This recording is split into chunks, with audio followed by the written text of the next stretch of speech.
Terminei com meu namorado depois que ele me fez um teste de lealdade, ou agora ele está espalhando mentiras sobre mim. Tenho 28 anos e estava namorando meu ex-namorado, Lucas, de 26 anos, há pouco mais de 2 anos. Morávamos em apartamentos separados, a cerca de 25 minutos de distância um do outro, e geralmente nos víamos de 3 a 4 noites por semana. Eu realmente achava que tínhamos algo sólido. Claro, já tivemos alguns momentos de insegurança no passado, principalmente da minha parte, admito, mas nada que parecesse grave o suficiente para abalar a base do que construímos juntos. Sempre fui direta com Lucas sobre o que eu esperava de um relacionamento. Não gosto de joguinhos, de meias palavras ou de fazer drama por coisa pequena. Se alguma coisa me incomoda, eu falo. Simples assim. E achei que ele pensasse da mesma forma. Durante os 2 anos que passamos juntos, ele sempre pareceu ser alguém comunicativo, alguém em quem eu podia confiar. Ou pelo menos era o que eu pensava até algumas semanas atrás. Tudo começou de forma sutil. Lucas começou a agir de maneira estranha em relação ao meu celular. Não era nada absurdamente óbvio no começo, sabe? Tipo, se meu telefone vibrasse enquanto estávamos juntos, ele olhava de relance e perguntava quem era. No início, achei fofo, como se ele estivesse prestando atenção em mim. Mas depois começaram os comentários. Os caras do seu trabalho provavelmente gostam de você, ele soltava do nada, mesmo quando eu nem estava falando sobre trabalho. Ou então, você é muito simpática com todo mundo, as pessoas podem interpretar errado. Eu trabalho em marketing digital, lido com clientes e colegas o tempo todo, mas nunca dei motivo para ele duvidar de mim. Nunca. Quando percebi que esses comentários estavam ficando mais frequentes, resolvi perguntar diretamente se ele estava preocupado com alguma coisa. Lucas negou, disse que estava só cansado e mudou completamente de assunto. Aceitei a resposta dele porque, bem, eu confiava nele. Achei que se houvesse algo realmente errado, ele me contaria. Afinal, sempre fui transparente com ele sobre tudo. Na última sexta-feira, eu estava no sofá da minha sala, assistindo a uma série boba na Netflix enquanto comia pipoca, quando recebi uma mensagem direta no Instagram. Era de um homem que eu não conhecia. O perfil dele parecia absolutamente legítimo, não era uma daquelas contas obviamente falsas sem foto ou com apenas uma imagem genérica. Tinha várias fotos dele em diferentes lugares, algumas com amigos, fotos de viagens, um gato laranja gordinho que aparecia em várias postagens. Enfim, tudo indicava que era uma pessoa real. A mensagem dizia: Oi. Te vi naquele café na Rua Augusta semana passada e achei você muito bonita. Desculpa a ousadia de te chamar aqui, mas você está solteira? Meu primeiro pensamento foi: que estranho, eu nem lembro de ter ido a nenhum café na Rua Augusta recentemente. Mas enfim, às vezes a gente vai em tantos lugares que nem se lembra de tudo, né? Respondi de forma educada, mas direta: Oi, obrigada pelo elogio, mas eu tenho namorado. A resposta veio quase imediatamente: ele não precisa saber de nada. A gente pode se encontrar numa boa, sem compromisso. Logo em seguida, ele mandou uma selfie sem camisa, claramente tentando flertar de forma mais agressiva. Senti uma mistura de nojo e irritação. Bloqueei o perfil na hora e nem perdi tempo respondendo. Para mim, aquilo era assédio, ponto final. Não tinha por que dar corda para aquele tipo de comportamento. No dia seguinte, sábado, Lucas veio passar o dia no meu apartamento. Estávamos fazendo café da manhã juntos, ele adora fazer panquecas, é meio que uma tradição nossa de fim de semana, quando decidi comentar sobre o que tinha acontecido. Achei que seria uma daquelas histórias que a gente compartilha e ri junto, sabe? Tipo, olha que absurdo aconteceu comigo. Amor, olha que coisa esquisita, comecei, pegando meu celular e abrindo o Instagram para mostrar a conversa bloqueada. Um cara aleatório me mandou mensagem ontem, dizendo que me viu em algum café e tentou dar em cima de mim. Bloqueei na hora. Lucas largou a espátula que estava usando, limpou as mãos no pano de prato e pegou meu celular. Ficou em silêncio enquanto lia as mensagens. Eu esperava que ele ficasse indignado junto comigo, que comentasse como tem cada louco por aí na internet. Mas o que aconteceu foi completamente diferente. Ele me devolveu o celular com um sorriso. Não era um sorriso de alívio ou de diversão. Era um sorriso frio, calculado, que eu nunca tinha visto no rosto dele antes. Aquele sorriso me deu arrepios. Bom trabalho, ele disse, cruzando os braços. Você passou no teste. Fiquei completamente confusa. Como assim, passei no teste? Que teste? Lucas então admitiu, com uma tranquilidade perturbadora, que tinha pedido para um amigo dele criar aquele perfil falso e me mandar mensagem para ver se eu trairia. Ele queria ter certeza de que eu era leal. Senti como se o chão tivesse desaparecido debaixo dos meus pés. Fiquei olhando para ele, tentando processar o que acabará de ouvir. Meu namorado, a pessoa em quem eu confiava completamente, tinha armado uma cilada para mim. Tinha me testado como se eu fosse uma cobaia em algum experimento psicológico doentio. Por que você faria isso? Consegui perguntar, minha voz saindo mais fraca do que eu gostaria. Por que você não simplesmente conversou comigo se estava inseguro com alguma coisa? Mulheres mentem, ele respondeu, como se fosse a coisa mais óbvia do mundo. Eu precisava saber. Precisava ter certeza de verdade. A raiva começou a subir dentro de mim, substituindo o choque inicial. Isso é completamente errado, Lucas. É manipulador. É uma violação total da minha confiança. Ele revirou os olhos. E disse, você está exagerando. Eu não fiz nada de errado. Só estava me protegendo. Mas ele não parou por aí. A situação piorou ainda mais. Lucas começou a criticar a forma como eu tinha respondido às mensagens. Disse que eu deveria ter bloqueado o perfil imediatamente, sem sequer responder. Que dizer eu tenho namorado não era a mesma coisa que dizer não estou interessada. Ele me acusou de gostar da atenção ou por ter respondido educadamente antes de bloquear. Você está ouvindo o que você está dizendo? Falei, sentindo as lágrimas de raiva começarem a queimar meus olhos. Se esse fosse um teste real, qualquer resposta que eu desse seria usada contra mim de qualquer jeito. Se eu ignorasse, você diria que fui grossa. Se eu bloqueasse sem responder, você diria que agi de forma suspeita, como se estivesse escondendo algo. Não tem como ganhar nesse joguinho doentio seu. Se você fosse realmente leal, teria ignorado desde o início, ele insistiu, com aquela teimosia que agora me parecia tão infantil. Foi nesse momento que algo clicou na minha cabeça. Lembrei de todos aqueles comentários estranhos das últimas semanas, toda aquela paranoia com meu celular, as insinuações sobre meus colegas de trabalho. E então me ocorreu uma possibilidade que me deixou ainda mais furiosa. Você fez isso porque você fez alguma coisa? Perguntei, olhando diretamente nos olhos dele. Está tentando se sentir menos culpado projetando sua própria traição em mim? A reação dele foi imediata e explosiva.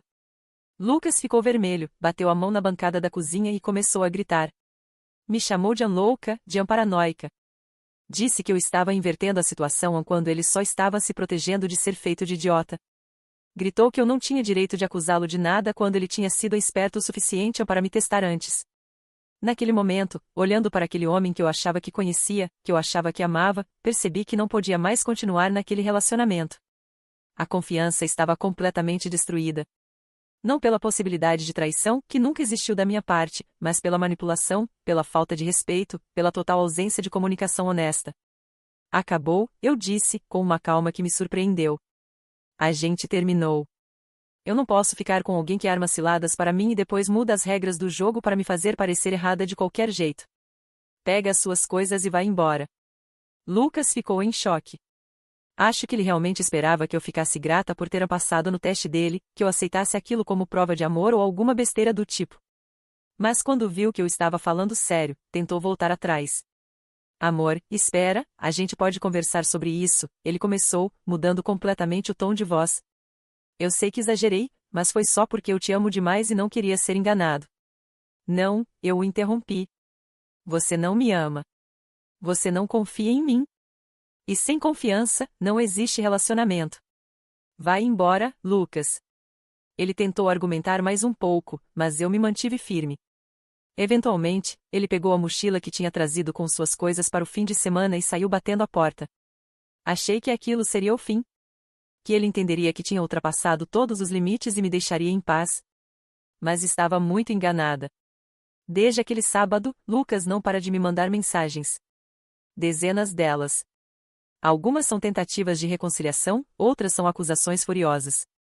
Ele diz que eu o abandonei, que desisti na primeira dificuldade, que provei ser igual às ex dele que o machucaram no passado. Diz que eu não luto pelo relacionamento, que qualquer problema pequenininho e eu já saio correndo. Problema pequenininho. Ele chama montar uma armadilha elaborada para testar minha lealdade de um problema pequenininho. Mas não é só ele. As mensagens dos amigos dele começaram a chegar também. 2 amigos dele que eu conhecia das vezes que saímos em grupo me mandaram mensagens me chamando de insensível, dizendo que Lucas está destruído e que eu deveria dar uma segunda chance para ele. Que todo mundo merece uma segunda chance. Que relacionamentos exigem perdão. Uma das amigas dele, a Júlia, foi particularmente agressiva. Me mandou uma mensagem longa dizendo que eu estava fazendo drama e que Lucas só fez aquilo porque foi machucado no passado e tem medo de se entregar de novo. Como se isso justificasse alguma coisa. Como se traumas passados dessem a alguém o direito de manipular e desrespeitar o parceiro atual. Bloqueei Lucas depois de 3 dias de mensagens incessantes. Bloqueei também a maioria dos amigos dele que me contataram. Mas ainda recebo mensagens de números desconhecidos de vez em quando, e tenho quase certeza de que ele usando telefones emprestados ou chips temporários. Minha melhor amiga, Carol, que está do meu lado desde o início, diz que eu fiz a coisa certa. Que um homem que te testa assim uma vez vai fazer de novo, e que da próxima vez pode ser pior. Minha mãe, quando contei para ela, ficou indignada e disse que eu escapei de uma bala. Meu irmão ofereceu ir até a casa de Lucas ter uma conversinha com ele, o que obviamente eu não permiti. Mas mesmo com todo esse apoio, ainda me pego questionando se fui drástica demais. Se eu deveria ter dado uma chance para ele explicar melhor, para entendermos juntos de onde veio essa insegurança. Se eu deveria ter tentado salvar 2 anos de relacionamento em vez de jogar tudo fora por causa de um teste. À noite, quando estou sozinha no meu apartamento, às vezes olho para as fotos que ainda tenho de nós dois no meu celular. Lucas sorrindo ao meu lado na viagem que fizemos para a praia no ano passado. Nós dois fantasiados no Halloween. Ele me abraçando por trás enquanto eu soprava as velinhas do meu aniversário. Eram momentos reais. Eram felizes. Ou pelo menos eu achava que eram. Será que durante todo esse tempo ele estava me testando de outras formas que eu não percebi? Será que cada conversa, cada gesto, cada momento de intimidade era avaliado contra algum padrão impossível que ele tinha na cabeça? Será que eu nunca fui realmente amada, apenas analisada? Essas perguntas me atormentam mais do que eu gostaria de admitir. Já se passaram 3 semanas desde o término, e as coisas não melhoraram. Na verdade, em alguns aspectos, pioraram. Lucas finalmente parou de me mandar mensagens diretas, provavelmente porque bloqueei todos os números que ele usou, mas agora ele mudou de tática. Começou a postar coisas nas redes sociais. Não são posts diretos sobre mim, mas é óbvio para qualquer um que me conhece que são indiretas. Quando você dá tudo de si por alguém e essa pessoa te descarta como se você não valesse nada, dizia um post com uma foto em preto e branco dele olhando pela janela. Centenas de curtidas. Dezenas de comentários de pessoas que não conhecem o contexto dizendo força, mano, Ian, ela não te merecia mesmo. Outro post, alguns dias depois, engraçado como as pessoas pregam comunicação, mas na primeira dificuldade saem correndo. Relacionamento é sobre superar obstáculos juntos, não desistir quando fica difícil. Com uma música triste de fundo, claro. Tive que pedir para Carol parar de me mostrar essas coisas. Ela estava fazendo prints e me mandando, indignada com a narrativa que ele estava construindo. Ele está te pintando como a vilã, ela gritava pelo telefone. Todo mundo que vê esses posts vai achar que você terminou por algum motivo fútil. Mas o que eu poderia fazer? Expor publicamente o que aconteceu? Fazer uma postagem detalhando como ele me testou, me manipulou, me desrespeitou?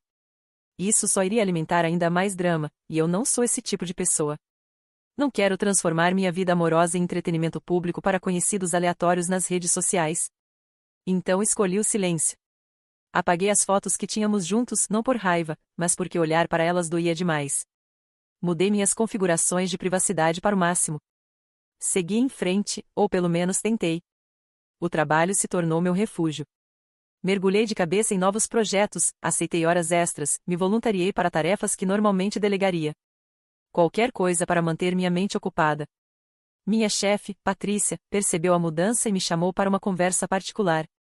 Está tudo bem? Ela perguntou, com aquele olhar maternal que me fazia sentir segura. Patrícia tem uns 50 anos, é divorciada, tem 2 filhos adultos e sempre foi como uma mentora para mim. Desabei. Contei tudo.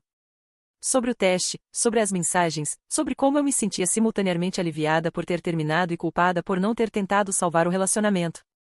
Patrícia me ouviu em silêncio, depois suspirou fundo e disse algo que ficou gravado na minha mente: olha, eu já fui casada por 15 anos com um homem que sempre me testava. Não da forma explícita que o seu ex fez, mas de formas mais sutis.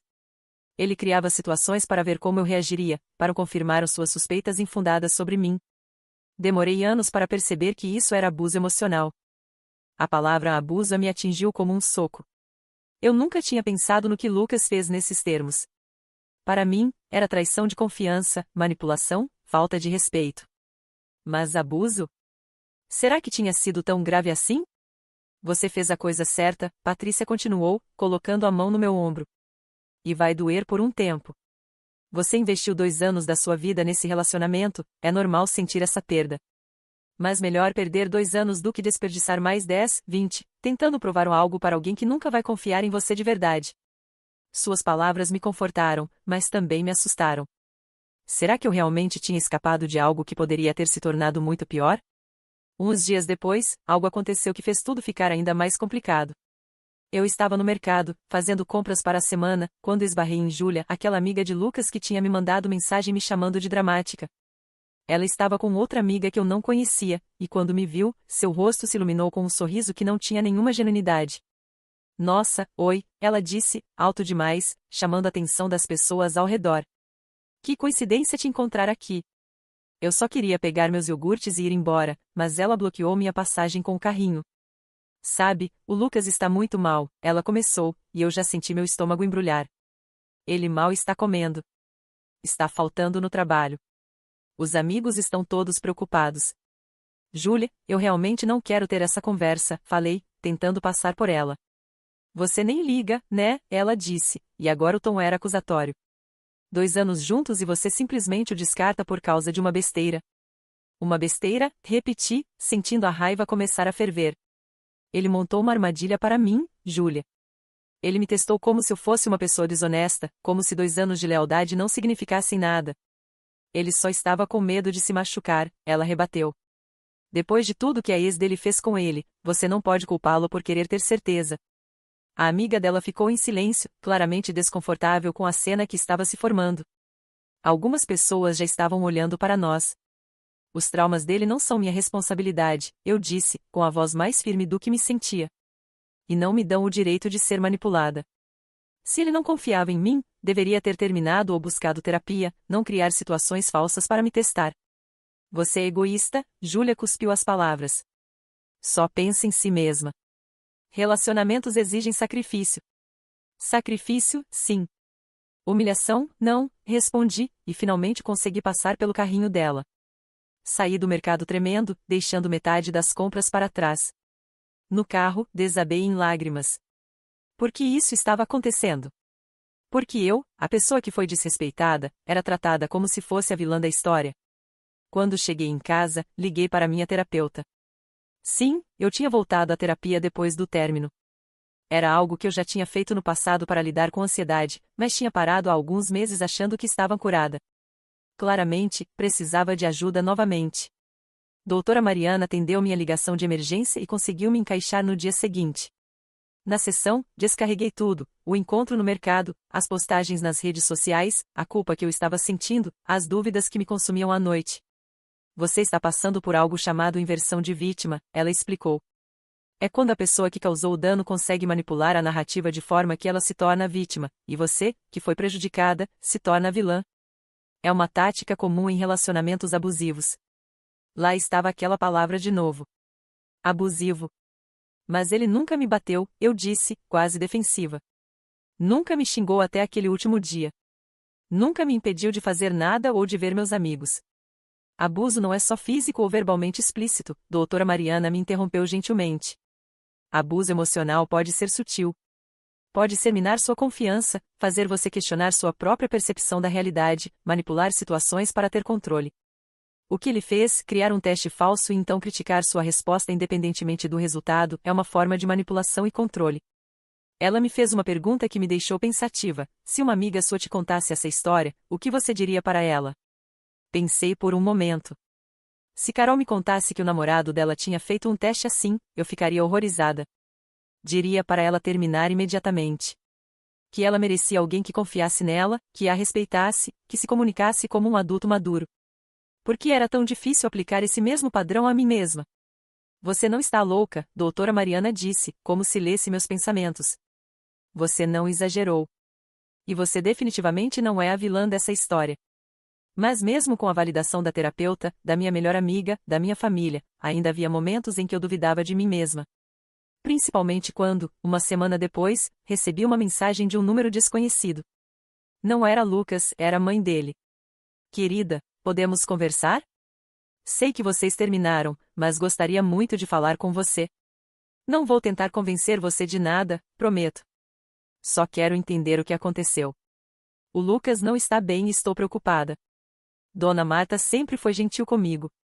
Nos 2 anos de relacionamento, ela me tratou como parte da família. Me convidava para almoços de domingo, me mandava receitas, perguntava sobre meu trabalho.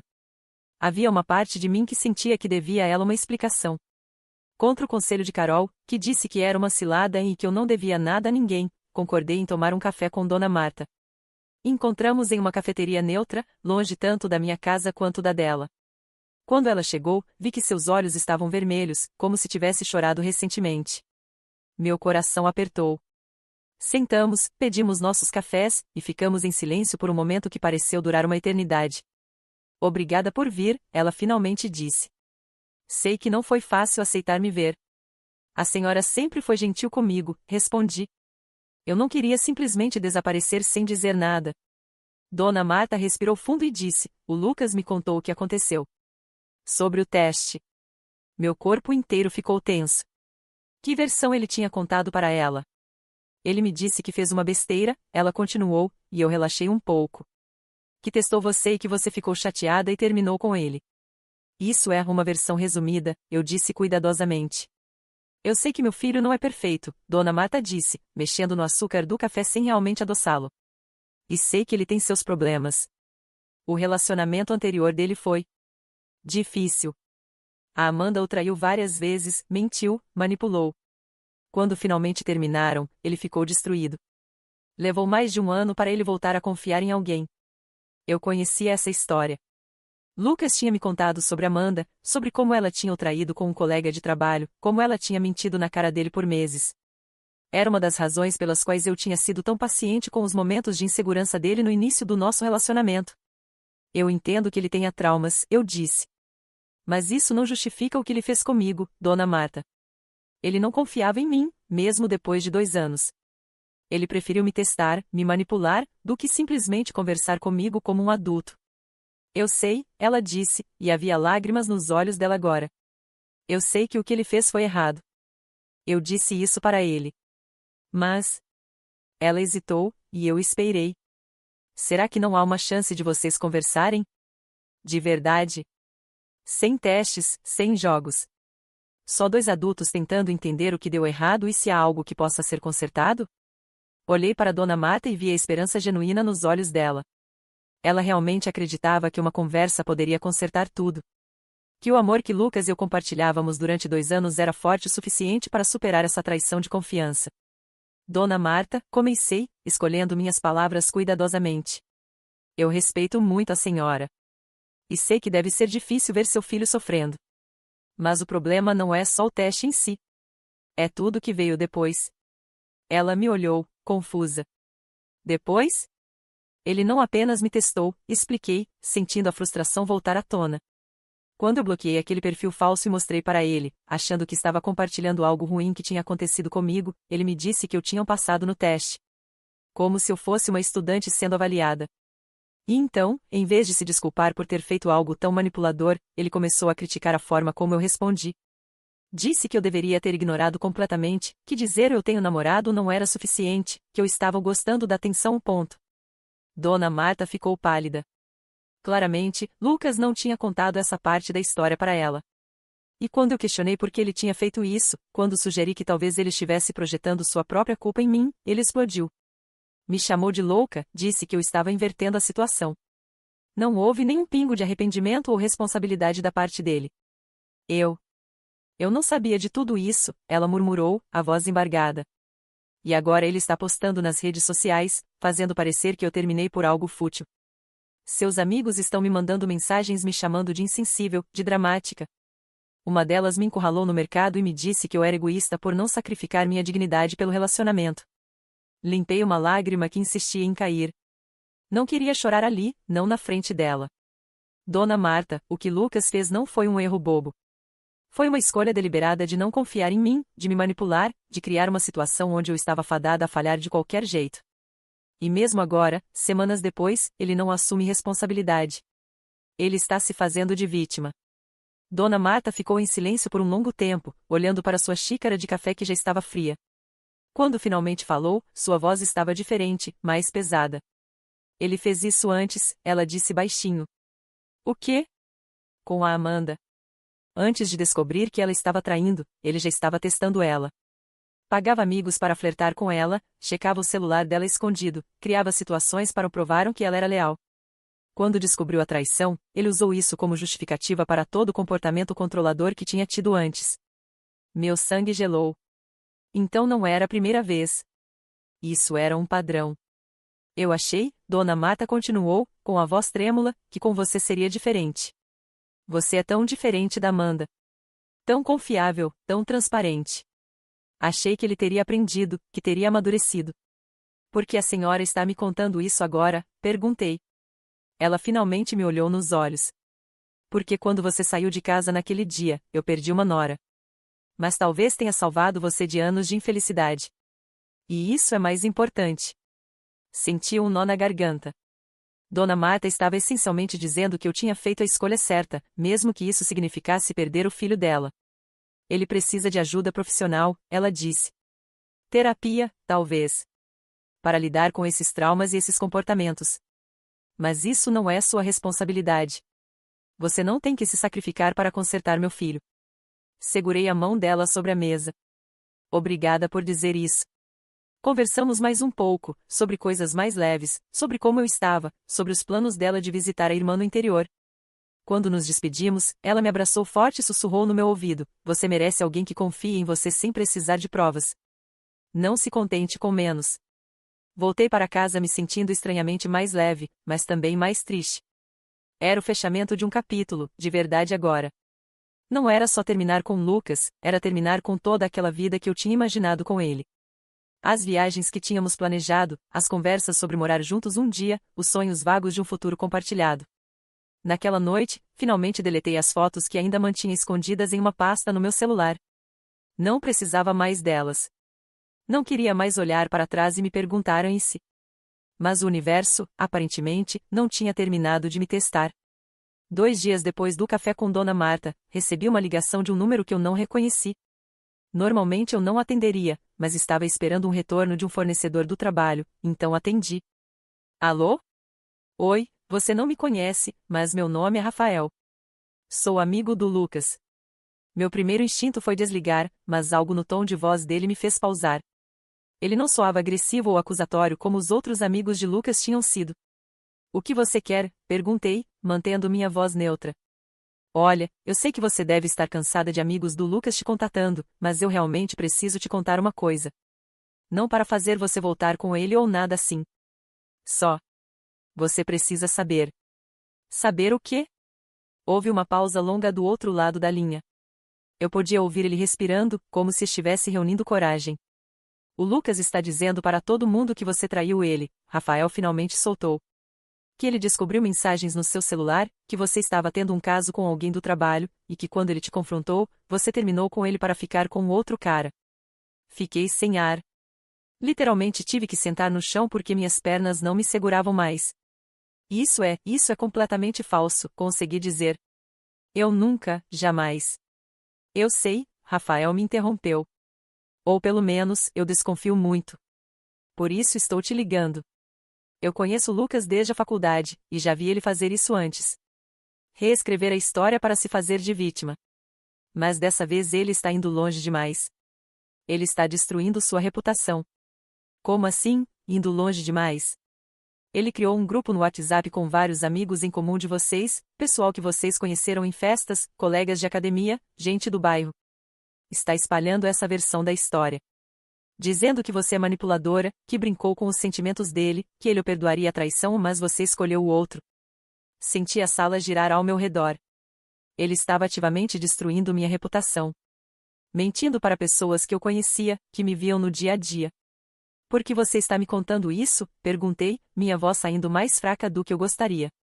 Porque eu saí do grupo, Rafael disse. E porque eu acho que você tem o direito de saber o que está sendo dito sobre você. Eu não sei exatamente o que aconteceu entre vocês dois, mas eu sei o Lucas. Eu sei do que ele é capaz quando se sente rejeitado. Do que mais ele é capaz? Perguntei, não tendo certeza se queria realmente saber a resposta. Rafael suspirou. Na faculdade, ele teve uma namorada que terminou com ele. Ele hackeou as redes sociais dela e postou conversas privadas para envergonhá-la. Levou meses para ela limpar a bagunça que ele fez. Eu estava esperando que ele tivesse mudado, mas... Mas ele não mudou, completei. Não. E olha, eu sei que a gente não se conhece, mas se você precisar de alguém para testemunhar sobre o caráter dele, sobre o histórico de comportamento manipulador, eu estou disposto. Eu só não quero ver outra pessoa sendo destruída por ele. Agradeci a Rafael e desliguei, mas fiquei sentada no chão por não sei quanto tempo, processando tudo. Lucas não apenas tinha me manipulado, me testado, me desrespeitado. Agora ele estava ativamente tentando destruir minha reputação com mentiras. Liguei para Carol, que atendeu no primeiro toque. Você não vai acreditar no que acabou de acontecer, comecei, e contei tudo. Carol ficou em silêncio por exatos 3 segundos antes de explodir. Esse filho da puta. A gente precisa fazer alguma coisa. A gente precisa expor ele, contar a verdade para todo mundo. E eles vão acreditar em mim? Perguntei, sentindo o peso da situação. Ele já plantou a semente. Já criou a narrativa. Se eu sair por aí negando, vão dizer que estou na defensiva, que estou tentando esconder a verdade. Então o que você vai fazer? Deixar ele destruir você? Essa era a pergunta de $1 milhão. O que eu ia fazer? Passei a noite em claro, pensando. Pela manhã, tinha tomado uma decisão. Liguei para um advogado.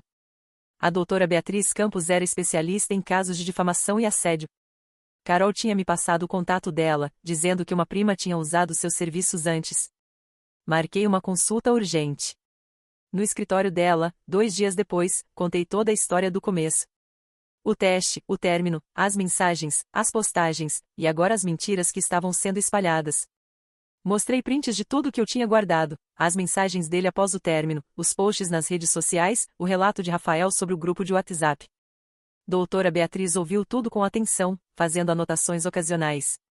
Quando terminei, ela ficou em silêncio por um momento antes de falar. Você tem um caso sólido de difamação, ela disse. E possivelmente assédio virtual. O que ele está fazendo, espalhar mentiras deliberadas que prejudicam sua reputação, é ilegal. Podemos enviar uma carta de cessação e desistência primeiro, exigindo que ele pare imediatamente e retrate as declarações falsas. E se ele não parar? Então processamos. Difamação, danos morais, possivelmente até uma ordem restritiva se o comportamento dele continuar escalando. Parte de mim queria fazer isso imediatamente. Queria que ele enfrentasse consequências reais por suas ações. Mas outra parte hesitava. Isso não vai apenas alimentar mais drama? Perguntei. Não vai fazer parecer que tenho algo a esconder? Ou pode mostrar que você leva a sério sua reputação e não vai tolerar ser difamada? Doutora Beatriz retrucou. Olha, é sua decisão. Mas na minha experiência, pessoas como seu ex não param por conta própria. Elas só param quando enfrentam consequências reais. Pedi um tempo para pensar. Não queria tomar uma decisão impulsiva, mesmo estando furiosa. Nos dias seguintes, os efeitos das mentiras de Lucas começaram a se tornar visíveis. Uma colega da academia, a Fernanda, com quem eu sempre trocava algumas palavras, começou a me evitar. Quando finalmente a confrontei, ela desconfortavelmente admitiu: olha, eu ouvi umas coisas sobre você e o Lucas. E eu prefiro não me envolver. Meu estômago revirou. Que coisas você ouviu, Fernanda? Ela desviou o olhar, claramente desconfortável. Que você traiu ele. Que estava tendo um caso com alguém do trabalho. Olha, eu não julgo, mas é meio complicado, sabe? Fernanda, eu disse, mantendo minha voz firme apesar de estar tremendo por dentro. Nada disso é verdade. Eu nunca traí o Lucas. Ele está mentindo porque eu terminei com ele depois que ele me fez um teste de lealdade manipulador. Ela pareceu surpresa, mas ainda cética. Sério? Porque ele parecia bem convicto quando contou. Tinha até. Não sei, parecia genuíno. Ele é um bom mentiroso, respondi, pegando minha garrafa de água e saindo antes que ela pudesse ver as lágrimas que começavam a se formar. Foi nesse momento que percebi que o silêncio não estava funcionando. Enquanto eu mantinha a dignidade e ficava quieta, Lucas estava preenchendo o vácuo com suas mentiras. E as pessoas estavam acreditando nele. Liguei para a doutora Beatriz naquela mesma tarde. Quero seguir em frente com a carta de cessação e desistência, eu disse. E se ele não parar, quero processar. Boa decisão, ela respondeu. Vou preparar a carta hoje mesmo. Ela será enviada para ele por e-mail e correio registrado.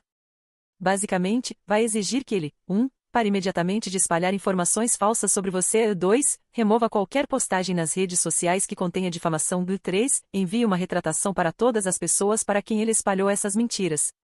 E vai deixar claro que, se ele não cumprir dentro de 7 dias, tomaremos medidas legais. Ele vai ficar furioso, eu disse, já prevendo a reação. Provavelmente. Mas ele também vai perceber que você não é alguém que ele pode intimidar ou destruir impunemente. A carta foi enviada na sexta-feira.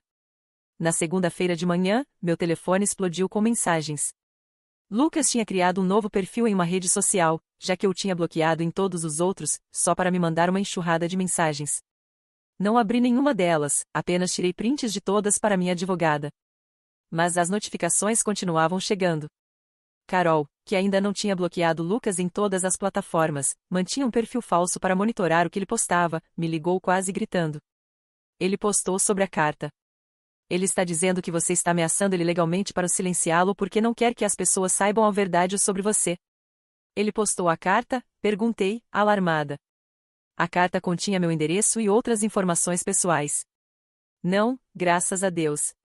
Mas ele está fazendo parecer que você é agressor agora. Que você está usando o sistema legal para o abusar dele. Mandei todos os prints para a doutora Beatriz, que respondeu quase imediatamente, perfeito. Ele está cavando a própria cova. Isso mostra claramente que ele não tem intenção de parar. Vamos processar. E foi o que fizemos. Na quarta-feira daquela semana, Lucas foi oficialmente notificado de uma ação judicial por difamação e danos morais.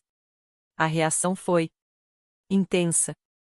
Ele me mandou um e-mail longo, o único meio de comunicação que eu não tinha bloqueado porque precisava para trabalho. O e-mail alternava entre súplicas e acusações. Em um parágrafo, ele me implorava para retirar o processo, dizendo que ia arruinar a vida dele. No próximo, me chamava de vingativa e maluca por usar o sistema legal como arma. Não respondi. Encaminhei tudo para minha advogada. Mas o processo teve um efeito colateral que eu não esperava. Algumas pessoas que tinham acreditado nas mentiras de Lucas começaram a questionar a narrativa dele. Rafael, o amigo que tinha me ligado para me avisar sobre as mentiras, postou publicamente em suas redes sociais: já vi muitas histórias de relacionamentos ruins, mas quando alguém está tão desesperado para destruir a reputação do ex que acaba sendo processado por difamação. Talvez devêssemos questionar quem é realmente a vítima aqui. Não era um endosso completo a mim, ele não entrou em detalhes, mas foi o suficiente para plantar dúvidas. Outras pessoas que me conheciam, que tinham visto meu caráter ao longo dos anos, começaram a se manifestar discretamente.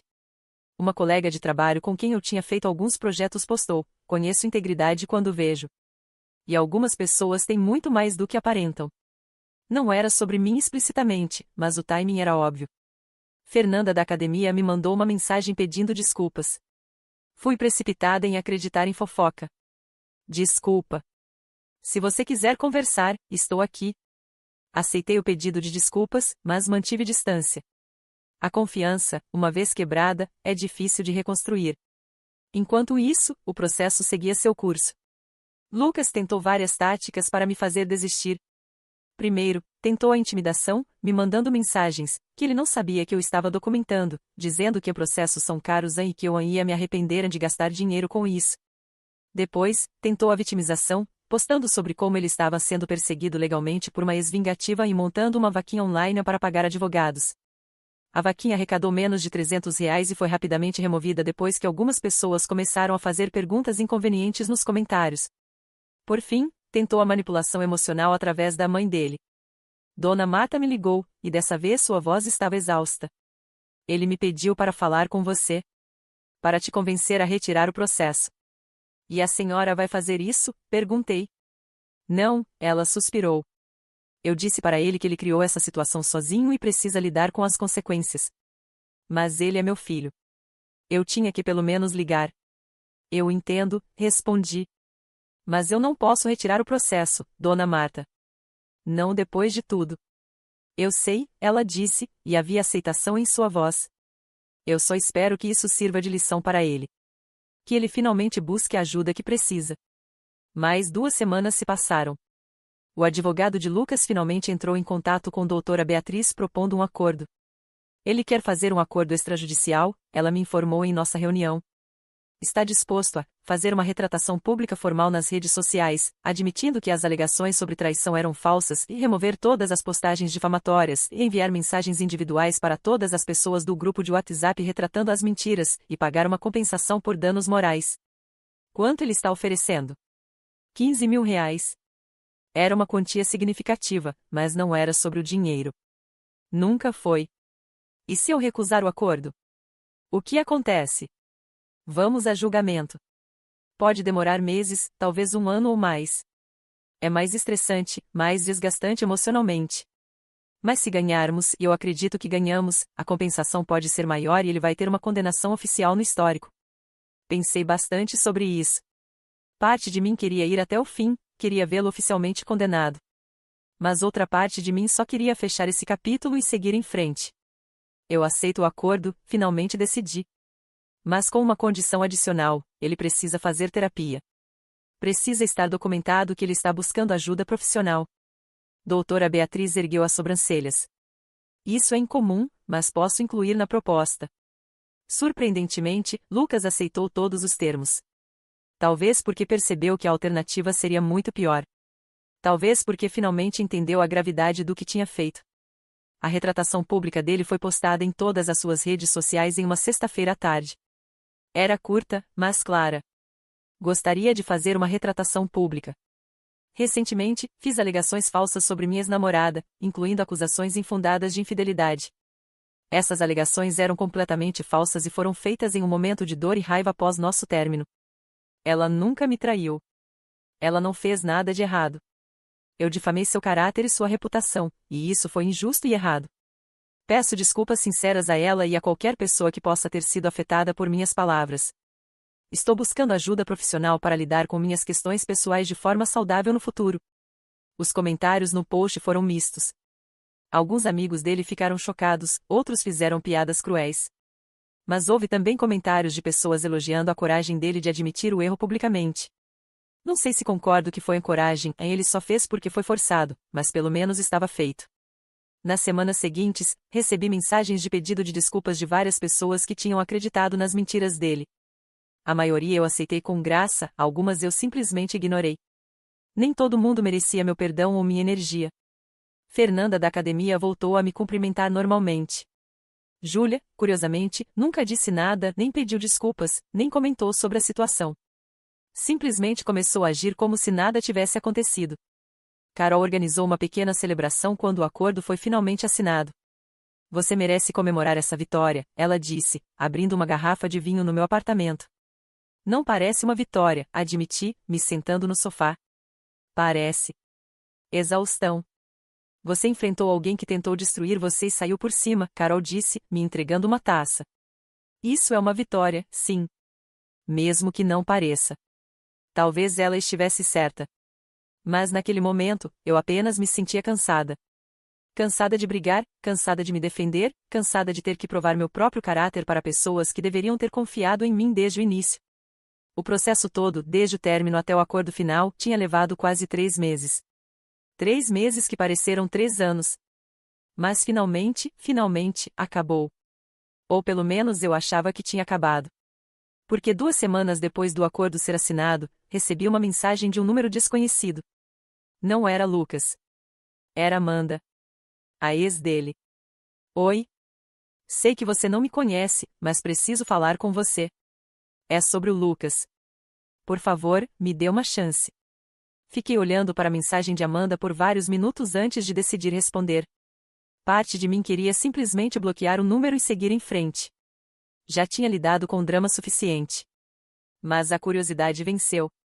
Oi? Pode falar. A resposta veio quase instantaneamente, como se ela estivesse esperando do outro lado da tela. Posso te ligar?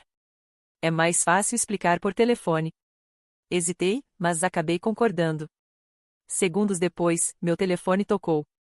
Obrigada por atender, Amanda começou, e sua voz soava cansada, mas determinada. Eu vi a retratação pública que ele postou. E eu precisava falar com você porque Ele fez a mesma coisa comigo. Meu estômago afundou. A mesma coisa. Os testes de lealdade, a manipulação, e depois, quando terminei com ele, as mentiras. Ele espalhou para todo mundo que eu tinha traído ele com múltiplos caras, que eu era instável, que eu era uma mentirosa compulsiva. Destruiu minha reputação completamente. Levei anos para reconstruir minha vida depois disso. Por que você não processou ele? Perguntei. Porque eu não sabia que era possível, ela admitiu. Eu era mais nova, mais ingênua. Achei que era só parte de um término ruim. Mas quando vi que você tomou uma atitude, que você o forçou a se retratar publicamente, eu percebi que deveria ter feito o mesmo. Ficamos em silêncio por um momento. Olha, Amanda continuou, eu sei que você já fechou o seu caso com ele. Mas eu guardei tudo. Todas as mensagens dele me assediando, prints de posts difamatórios, mensagens de amigos contando as mentiras que ele espalhou. Tenho conversas com a mãe dele onde ela admite que sabia do comportamento abusivo. E agora? Com a retratação pública dele admitindo que fez isso com você também. Isso estabelece um padrão de comportamento. O que você está sugerindo? Que eu processe ele também. E se você estiver disposta, seu caso pode servir como evidência adicional do padrão dele. A advogada que você usou. Ela pegaria meu caso? Pensei por um momento. Parte de mim só queria deixar tudo para trás. Mas outra parte, a parte que ainda sentia raiva de tudo que passei, via isso como justiça. Lucas não apenas tinha feito isso comigo. Era um padrão. Quantas outras mulheres ele tinha machucado? Quantas mais ele machucaria no futuro se nunca enfrentasse consequências reais? Vou passar o contato da doutora Beatriz para você, respondi. E sim, estou disposta a fornecer meu depoimento se necessário. Obrigada, Amanda disse, e pela primeira vez desde que atendeu, ouvi alívio genuíno em sua voz. Obrigada por me dar coragem de fazer isso. Passei o contato da advogada para Amanda. Algumas semanas depois, doutora Beatriz me ligou para me atualizar. A Amanda entrou com o processo. Com os 2 casos agora, mais o histórico que a mãe dele confirmou, Lucas está em uma situação bem complicada. O juiz está levando isso muito a sério. Padrão de comportamento abusivo não é visto com bons olhos. E realmente não era. O caso de Amanda foi para julgamento porque Lucas se recusou a fazer outro acordo. Talvez achasse que poderia vencer. Talvez simplesmente não tivesse mais dinheiro depois de me pagar. Mas ele perdeu. Espetacularmente. Foi condenado a pagar uma indenização muito maior para Amanda, R$ 50 mil por danos morais, teve que fazer uma retratação ainda mais detalhada, e o juiz ordenou que ele continuasse em terapia obrigatória por no mínimo 2 anos, com relatórios periódicos enviados ao tribunal. O caso virou notícia em alguns sites locais. Homem condenado por padrão de difamação contra ex-namoradas dizia uma manchete. A foto dele saindo do tribunal, cabisbaixo, foi compartilhada centenas de vezes. Recebi mensagens de mais 2 mulheres que tinham tido relacionamentos breves com Lucas no passado, contando histórias similares de manipulação e testes. Nenhuma levou adiante legalmente, mas o simples fato de saberem que não estavam sozinhas, que não eram elas o problema, pareceu trazer algum conforto. Quanto a mim, finalmente consegui seguir em frente de verdade. 6 meses depois de tudo começar, conheci alguém novo. Não através de aplicativos ou armações, simplesmente aconteceu naturalmente, em uma festa de aniversário de uma amiga. Ele era gentil, comunicativo, e quando eu contei sobre Lucas e tudo que havia passado, sua reação foi de solidariedade genuína, não de julgamento. Você não merecia passar por isso, ele disse simplesmente. Mas que bom que você se defendeu. É engraçado como a perspectiva muda com o tempo. Agora, olhando para trás, vejo que aquele teste de lealdade foi na verdade um presente disfarçado. Revelou quem Lucas realmente era antes que eu investisse ainda mais anos naquele relacionamento. Antes que nos casássemos, tivéssemos filhos, entrelaçássemos nossas vidas de maneiras que tornariam a separação ainda mais dolorosa. Carol estava certa desde o início. Eu tinha enfrentado alguém que tentou me destruir e tinha saído por cima. E melhor ainda, ajudei outra mulher a fazer o mesmo. Lucas, pelo que ouvi através de conhecidos em comum, realmente continuou na terapia. Se isso mudou de verdade, eu não sei. Não é mais minha preocupação. Bloqueei todos os meios de contato que restavam, mudei meu número de telefone, e segui com minha vida. Uma vida que, sem ele, ficou infinitamente mais leve. Às vezes ainda penso sobre aquela sexta-feira quando recebi aquela mensagem de DM falsa. Como um momento aparentemente pequeno revelou algo tão grande. Como um teste destinado a provar minha deslealdade acabou provando exatamente o oposto e expondo a verdadeira natureza dele. Não, eu não fui a idiota por terminar com ele. Eu teria sido a idiota se tivesse ficado. E essa é a verdade que carrego comigo agora: ter padrões, defender-se, exigir respeito, nada disso te torna difícil ou dramática. Te torna forte. E eu sou mais forte do que nunca.